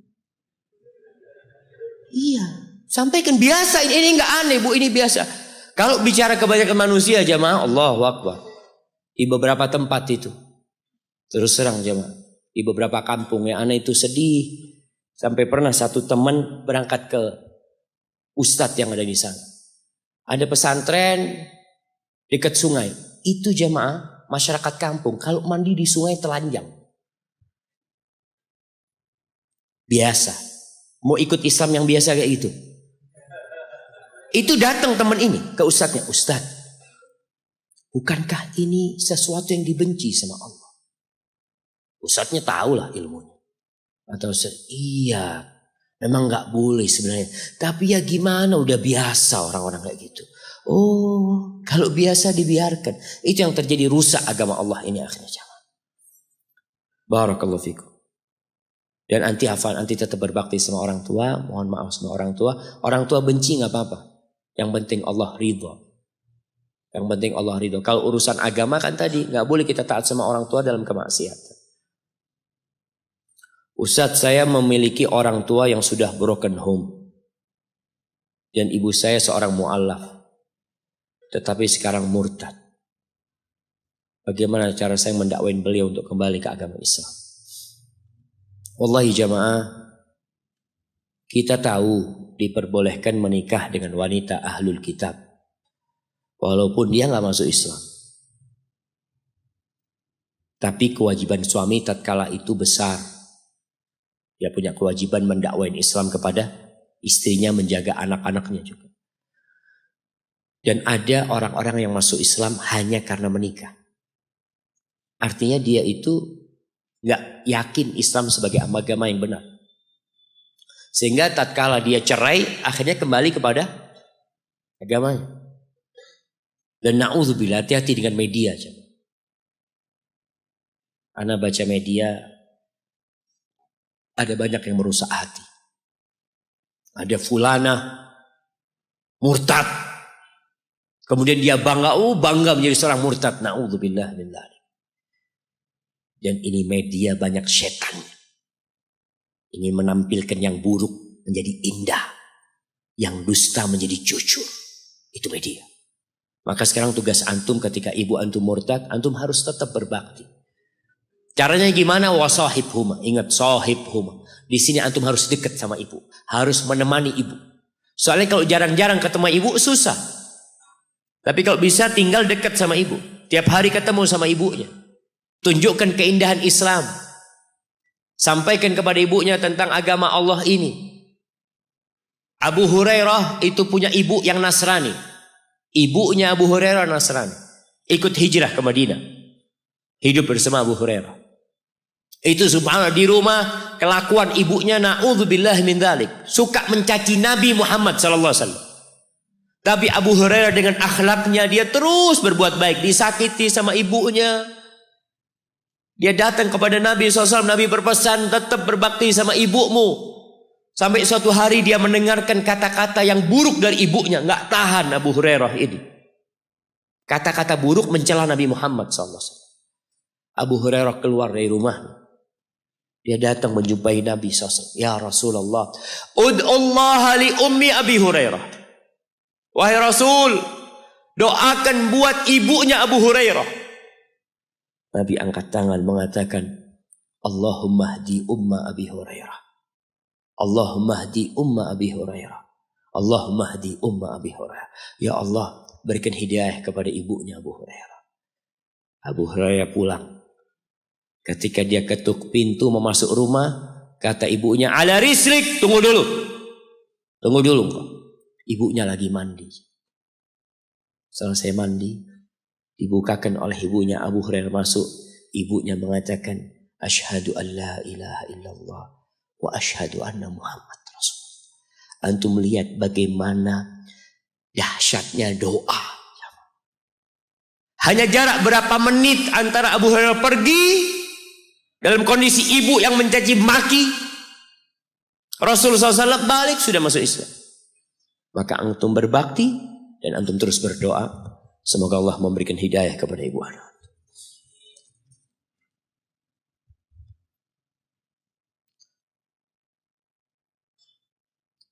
Bagaimana dengan ortu yang menyuruh anak-anaknya untuk pulang kampung semua? Akan tetapi jawabnya, pengalaman yang telah lalu, jika pada kumpul justru tengkar dengan saudara-saudaranya. Kan berarti masalahnya ada di antum. Kenapa harus berantem sama saudara-saudara? Masalah hati.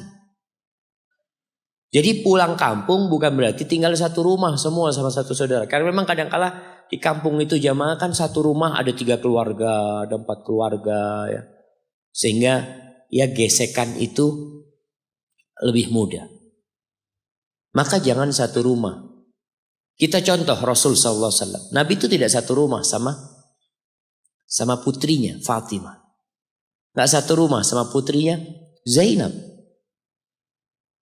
Gak satu rumah sama putrinya Ummu Kalthum. Wala sama putrinya Ruqayyah. Jadi ana kemarin berangkat ke Bukit Tinggi. Ternyata adat di Sumbar itu, mungkin tidak semuanya ya. Itu kalau anak laki meninggal, anak laki itu hidup sama mertua. Jadi anak laki itu dibawa sama mertua.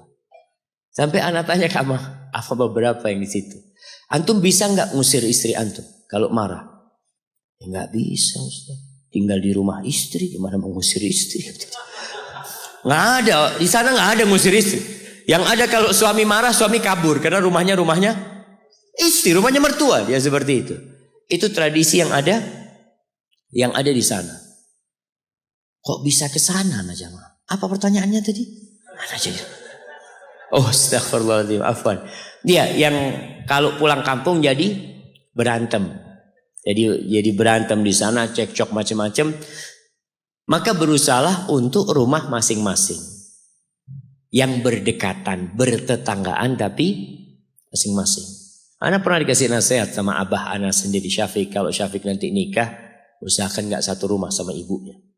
Itu nasihat ayah ana. Kalau harus kumpul, tidak satu dapur. Karena kalau satu dapur itu kadangkala menantu itu salah terus. Motong bawang, bukan gini cara motong bawang. Allah, salah lah. Hanya motong bawang. Ya karena kumpul, dilihat gitu loh. Ini kan baru menikah, baru belajar. Dia baru belajar menjadi seorang istri. Mungkin baru pertama dia pegang bawang. Dia mungkin pegang bawang langsung dipotong tanpa dikulitin zaman. Langsung dipotong gitu kan. Mungkin baru belajar dia. Tapi kalau kumpul sama mertua kadang-kadang ribut. Kalau ada ketidakcocokan seperti itu. Tapi kalau kita harus kumpul sama orang tua, antum harus cari istri yang siap menerima orang tua. Seperti itu. Jadi kalau bicara suruh balik ke kampung bareng-bareng, sana balik ke kampung. Tapi tidak satu rumah. Orang itu kalau satu rumah jemaah atau sering berjumpa, memang bosan. Maka ada sebuah wasiat, zur ghibban tazdad hubban. Kalian berziarahlah jarang-jarang akan semakin cinta. Tapi kalau sering ketemu lama-kelamaan bosan melihat. Seperti itu. Tapi kalau orang tua nggak pernah bosan melihat antum. Nggak pernah bosan melihat antum. Subhanallah jamaah. Ada cerita seorang anak yang dia sakit. Dia sakit di rumah sakit. Parah sakit. Ibunya datang besuk dia. Ketika ibunya datang, anaknya langsung berdiri dari tempat tidurnya. Dia berdiri, dia sehat seperti nggak sakit jamaah. Dia cobain gimana Umi, gimana ini itu macam-macam sampai ibunya pulang akhirnya. Ibunya pulang dia pingsan. Betul. Ketika dia bangun, dia ngomong, engkau tadi kenapa kok bela-belain untuk berdiri, kata dia. Aku nggak ingin ibu aku ngelihat aku sakit kemudian dia sedih. Aku ingin tunjukkan buat ibu kalau aku nggak apa-apa. Subhanallah, dia nggak ingin ibunya sedih ya, Ma. Allahu Akbar. Assalamualaikum Ustaz. Waalaikumsalam. Bagaimana cara menasehati ibu ana yang masih sering menceritakan kejelekan bapak ana? Padahal mereka sudah berpisah sudah sejak lama. Ana takut kalau ibu ana transfer pahala terus. Jazakallah khair. Subhanallah jemaah. Bisa habis duit antum di ATM kalau ditransfer terus. Wallahi sahih. Makanya ada orang-orang yang bangkrut pada hari kiamat. Perceraian terkadang harus terjadi. Dan itu memang salah satu solusi. Ketika kebersamaan tidak bisa dijalin kembali. Tapi kata Allah, فَإِمْسَاكٌ بِمَعْرُوفٍ أَوْ تَسْرِيحٌ بِإِحْسَانٍ. Kalau mau bersama, ya bersama dengan cara yang baik. Kalau mau berpisah, berpisah dengan ihsan. Dengan kebaikan. Bima'ruf itu dengan yang ma'ruf lah. Tapi ihsannya sesuatu yang lebih dari yang ma'ruf. Kalau harus cerai-cerai dengan baik-baik. Dan Allah menyebutkan kalau harus terjadi perceraian. Apa kata Allah? Ya ayyuhan nabiyyu idza tallaqtumun nisa fatalliquhunna li'iddatihinna. Kalau engkau harus menceraikan wanita, ceraikan sesuai dengan iddahnya. Ada aturannya bercerai dalam Islam. Ada arahan-arahan supaya dampak buruk perceraian ini. Cerai ini amalan yang paling disukain sama iblis tuh, coba. Supaya dampak buruknya bisa dikurangi, bisa diperkecil. Allah mengatakan ketika berbincang tentang cerai, wala tansawul fadla bainakum. Kalau kalian harus bercerai, jangan melupakan kebaikan-kebaikan yang terjadi di antara kalian. Kadangkala 10 tahun menikah lalu bercerai, itu suaminya gak ada baiknya. Yang suami juga seperti kalau bercerai itu bocor, embernya bocor, cerita semua aib suaminya atau suami istri. Akhirnya sang ibu ini menanamkan kebencian kepada anaknya, disuntik nih agar anak durhaka sama ibu bapaknya.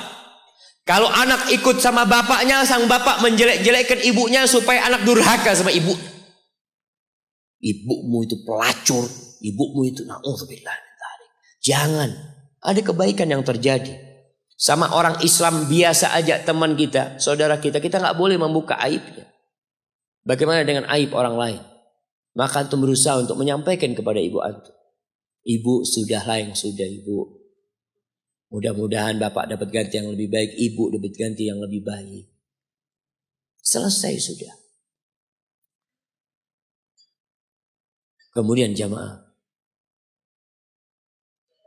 kewajiban suami atau istri menyimpan rahasia rumahnya walaupun sudah terjadi perceraian, itu tetap harus dijaga.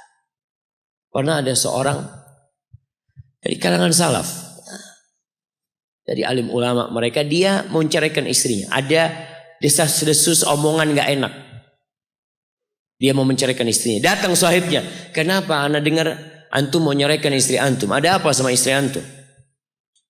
Apa kata orang ini? Antum ada apa ngurus-ngurusin istri anak? Itu istri anak. Ada apa antum ngurusin istri anak? Gitu seorang lelaki, jemaah. Ada apa antum ceraikan ibu? Ada apa antum ceritakan keburukan ibu anak-anak antum? Teman tidur antum selama ini, yang antum meminang dia dan menikahinya. Selesai. Akhirnya betul diceraikan, jemaah. Setelah bercerai berapa bulan, menikah lagi istri. Dan dia menikah lagi. Sohibnya itu datang. Oh, sekarang nih dia sudah bukan istri kamu lagi. Kenapa kamu ceraikan dulu? Kata dia, istrinya orang, ada apa nih cerita tentang istrinya orang? Kata dia. Subhanallah, ini orang gak paham jemaah. Kepingin tahu dengan keburukan orang. Kita disuruh menutupin. Kita ceritakan keburukan orang. Maka tolong, antum jangan, antum nasihatin ibu. Gak apa-apa kadangkala. Tapi dengan akhlak ibu, janganlah ibu. Kalau gak bisa dengan lisan, antum dengan tulisan. Ceritakan tentang orang yang bangkrut.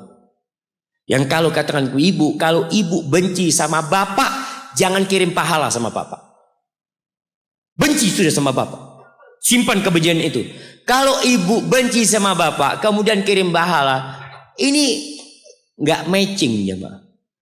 Orang benci tapi ngasih hadiah. Dikasih hadiah terus. Ibu sholat malam, subuh dikasihkan ke bapaknya. Bapaknya tidur-tiduran padahal di rumahnya cuma. Pahala sholat malam dikasihkan sama dia. Maka kita harus berpikir cerdas ya maaf. Tadi berpikir dengan agama kita, dengan Al-Quran dan Sunnah. Jika orang tua pada kakek dan nenek kita berbakti kepadanya, namun kita justru durhaka padanya, maka apa yang menjadi penyebabnya? Jamaah, yang menjadi penyebab dosa, penyebab musibah itu dua. Musibah menimpa kita itu karena satu dari dua hal. Yang pertama, karena dosa. Yang kedua, untuk mengangkat derajat. Yang pertama karena dosa, yang kedua untuk mengangkat derajat. Kalau karena dosa, Allah ingin membersihkan dia dari dosa-dosa dia. Tapi ada orang yang kena musibah bukan karena dosa, tapi Allah ingin mengangkat derajat mereka. Para nabi, apa kata Nabi kita Muhammad sallallahu alaihi wasallam? Asyaddun nasi bala'an al-anbiya. Orang yang paling berat balaknya itu para nabi. Bukan orang-orang biasa kayak kita. Apakah karena mereka banyak dosanya? Kalla wallahi. Enggak. Karena mereka ingin diangkat derajatnya. Allah ingin menunjukkan mereka sabar atau tidak. Itu saja. Jadi kalau dikatakan, ya orang tua antum berbakti sama kakek nenek. Kenapa penyebabnya? Kok anaknya durhaka?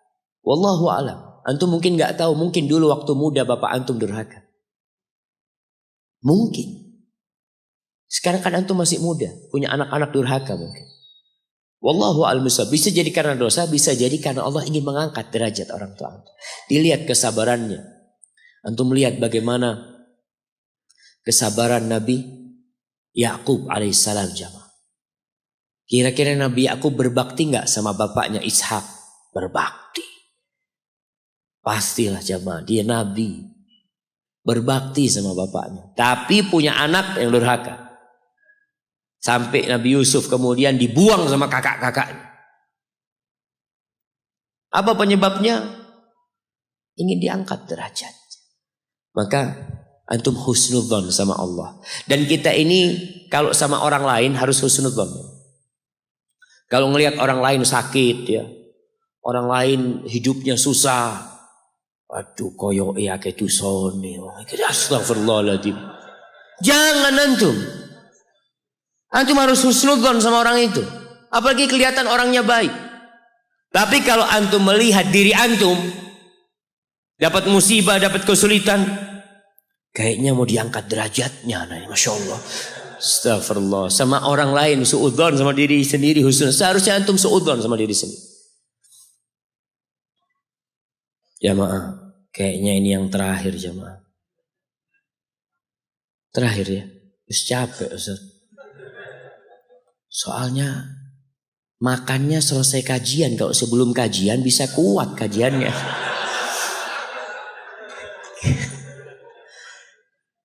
Ana tadi dengar katanya ada makanan kecil. Baru pertama Ana coba. Biasanya Ana dengar ada makanan ringan. Ini makanan kecil. Gak tahu kayak apa kecilnya itu coba. Nanti antum lihat nanti yang kecil jamaah. Ya antum harus nerimo hidup ini jamaah. Tunggu anak-anak pilih pertanyaan, banyak pertanyaan yang mirip jamaah.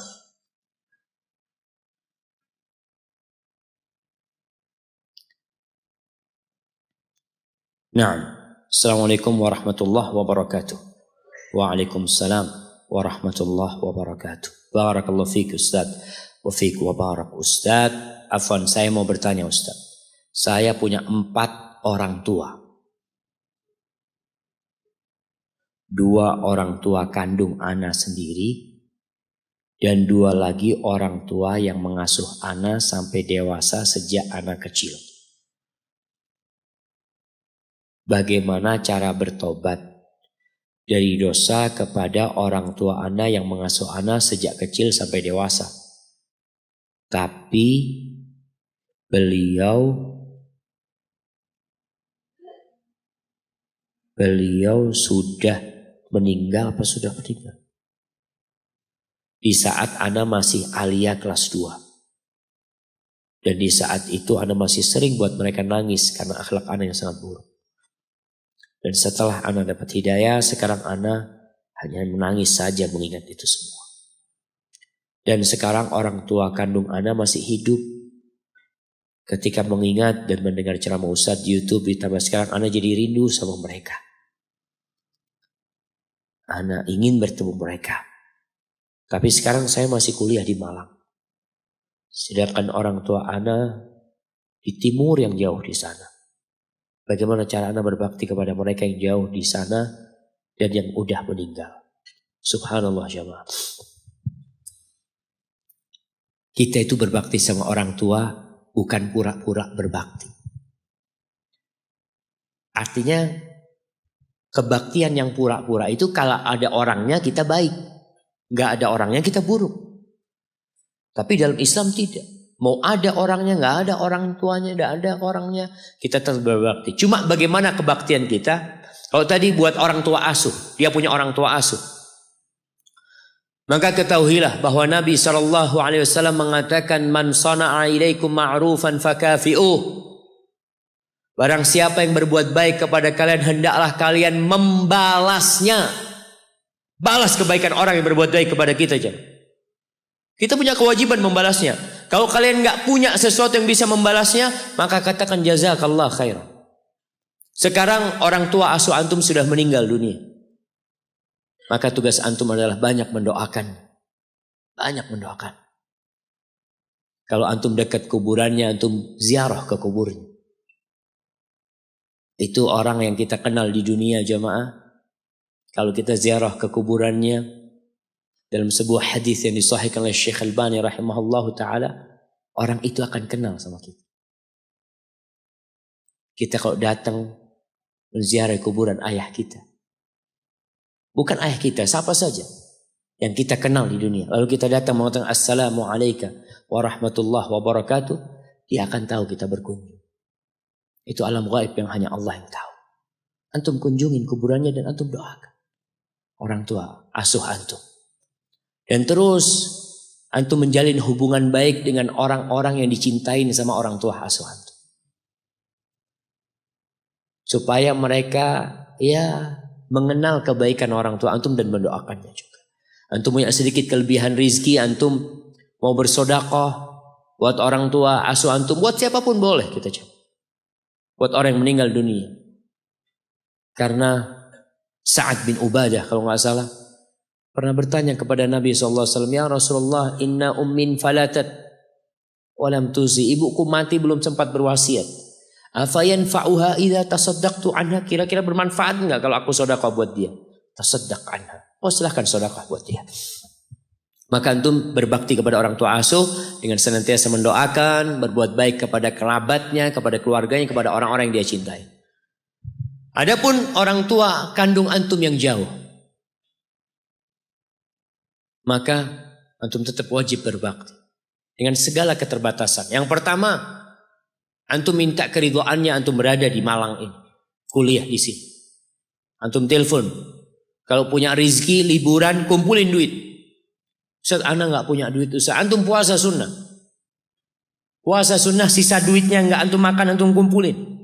Dengan niatkan aku mau berangkat sama orang tua, mau minta keridhaan orang tua, datang ke sana. Aba, Umi, boleh anak kuliah di Malang, Umi. Kalau abang ngomong, nah ibu kangen sama kau nak. Kamu di sini aja ya, Nay. Antum tinggalkan kuliah. Mungkin antum mengatakan, ya Allah masa depan anak hilang. Subhanallah.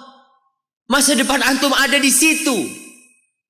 Ketika sahabat tadi yang ingin berjihad, kata Nabi SAW, tetap di ibumu sana. Di situ ada surga. Di situ ada masa depan antum.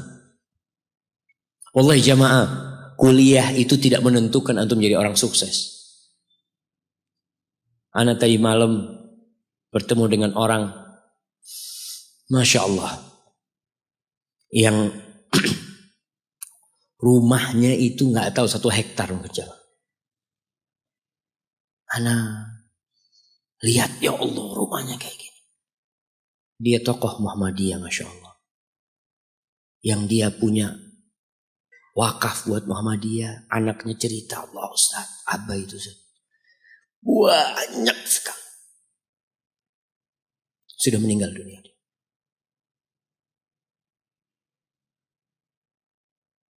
Kenapa anak cerita ini? Anak kok jadi lupa jangan.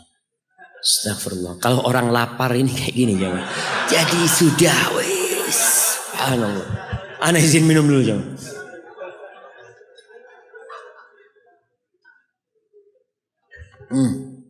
Alhamdulillah. Berkaitan dengan kuliah tadi jangan. Orang tuanya ini dia sekolah di Gontor nggak lulus kata dia. Kuliah semester pertama berhenti. Berhenti dia. Semester pertama apa kedua dia berhenti kata dia. Kata bapaknya ngomong, alhamdulillah nak, bapak berhenti. Kalau kuliah nggak tahu jadi apa bapak. Mungkin jadi pegawai aja bapak kata dia. Dengan berhenti kuliah jadi pengusaha. Jadi jangan berpikir antum kalau kuliah itu rizkinya lebih banyak jamaah. Ada satu orang, Masya Allah, ada seorang Pak Haji.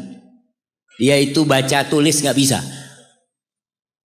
Tapi pegawainya S2, S1, Masya Allah jemaah. Dia ini yang punya nggak bisa baca tulis. Karena rezeki itu tidak kenal dengan kuliah. Antum pikir profesor ahli ekonomi itu rezekinya lebih banyak daripada yang lulusan SD? Nggak ada. Rezeki itu tidak bergantung sama ilmu. Tidak dengan, ya antum belajar ilmu. Tapi untuk diamalkan dalam kehidupan ini. Karena kalau kuliah anak terus terang anak banyak kecewa dengan lulusan kuliah. S1 pertanian, kerjanya di administrasi. Loh, kok iso anak ngomong? Nanem apa antum di kantor?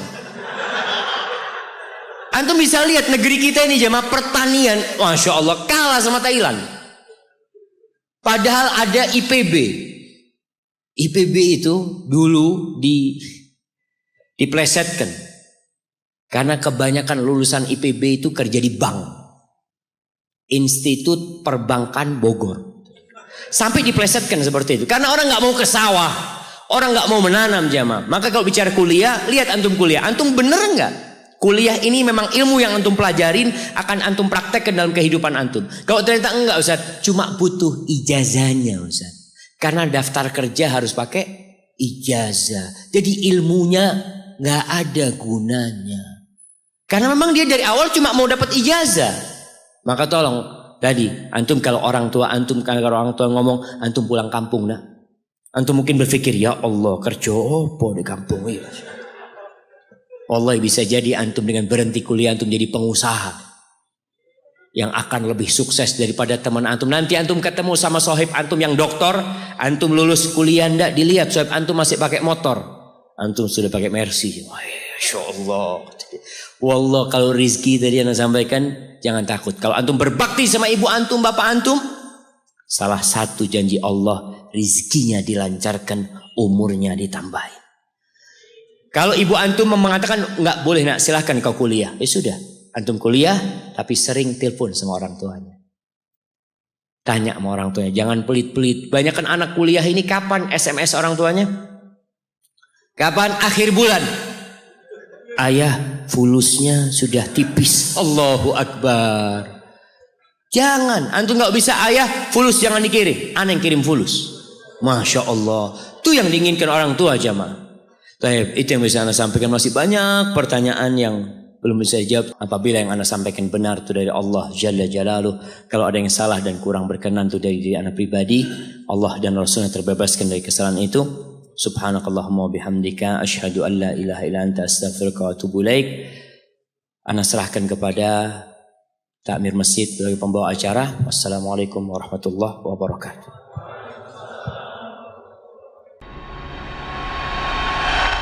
أعوذ بالله من الشيطان الرجيم بسم الله الرحمن الرحيم